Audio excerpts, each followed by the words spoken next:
Illum se mmorru wara l-kwinti tal-produzzjoni teatrali l-arrest ta' Nilqgħukom, farsa miktuba minn Alfred Buttigieg li se tlaqqana ma' Skoċċiż li l-Pulizija f'Malta hija konvinta li huwa traffikant tad-droga. Għajna f'nofs intervent tal-Pulizija. Qed naħsumi li dan għandu wiċċ ta' kriminal mela u l-akkużat. Għamlu like jekk taħsbu li innoċenti, għamlu share jekk taħsbu li guilty. Il-play jisima l-arrest ta' Nilqgħukom hija s-sit-dramm tiegħi u ir-raġuni għalfejn kitbet. L-ewwel waħda hija li dejjem rrid nisfida lili nnifsi li nikteb farsa għax il-perċessjoni tan-nies hija li farsi hija xi ħaġa faċli. Fil-fatt mhijiex faċli xejn.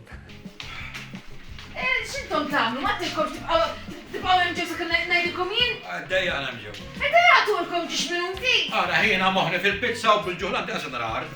U t-tieni raġuni, id-dramm kien inspirat mill-każ ta' Daniel Holmes li kien minn Wales u kien jgħix Malta u kien inqabad ikabbar xi pjanti għall-użu personali tiegħu tal-cannabis. So I presume this is your spare bedroom where you grow your cannabis plants. Don't grow anything. See for yourself. U fl-aħħar kien kiteb ktieb fuq l-esperjenza tiegħu fil-ħabs. Jiena użajt biss parti minn dan il-ktieb.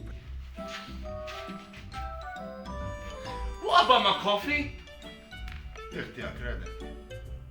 Tiegħek. Għandek dan il-karattru li daqqa waħda jieħdlu l-Pulizija fuq u biex jarrestaw. Isma' tinsix li hemm dawk il-pjanti li ġmarna mir-rejtaw dex il-bieraħ ta'. Ti? Taħlef li kien hemm timjenja jien, minnhom ma nafx sar minnhom imma msomma qegħdin. Ti?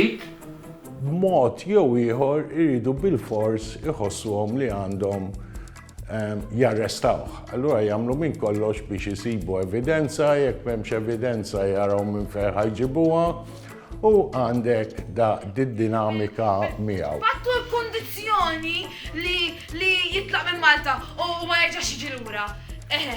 Naturalment, aċċetta. Jinsab on the way għall-airport, iva. Alright, grazzi. Ma jittella kollha kummissarju! Xejn, kummissarju, xejn! Id-direttur huwa Michael Fenech u qegħdin nipproduċuha flimkien jiena u l-atturi għandna lil James Ryder li għamel parti ta' Daniel Holmes u mbagħad hemm l-ispettur tagħmilha Audrey Sherry, is-surġent Chris Spiteri, u mbagħad għandek iż-żewġ pulizija Matthew Sultana u Simon Kurmi. U mbagħad għandek karattru interessanti li daħal wara r-reviżjoni tad-dramm li jagħmel partijiet differenti. U daw il-partijiet żgħar jagħmilhom Sean Briffa. Qegħdin fuq Malta Express Live fajna f'nofs intervent tal-Pulizija. Qed naħsumi li dan għandu wiċċ ta' kriminal mela u l-akkużat. Għamlu like jekk taħsbu li innoċenti, għamlu share jekk taħsbu li guilty. Biex niktibha għandi l-isbaħ sentej sakemm fl-aħħar noħroġ bil-versjoni li tkun se tittella. Li tkun tinkludu wkoll reading tax-xogħol. Għandek l-isbaħ xarej għaddej, jiġifieri għandek bej rehearsals, bej produzzjoni, bej trid taħseb fis-set, bej pubbliċità. Ma nixtiequx nitkellmu quddiem da. Ibqgħu hemm sakemm ngħidilkom jien. Ftemna? Okay, spettura. What's happening?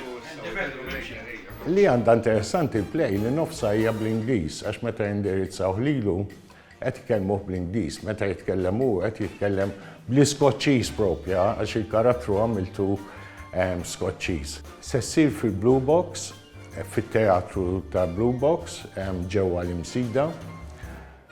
Nhar it-tlieta, l-erba' u l-ħamsa, l-10, 11 u 12 ta' Marzu. So this is goodbye. May we never meet again.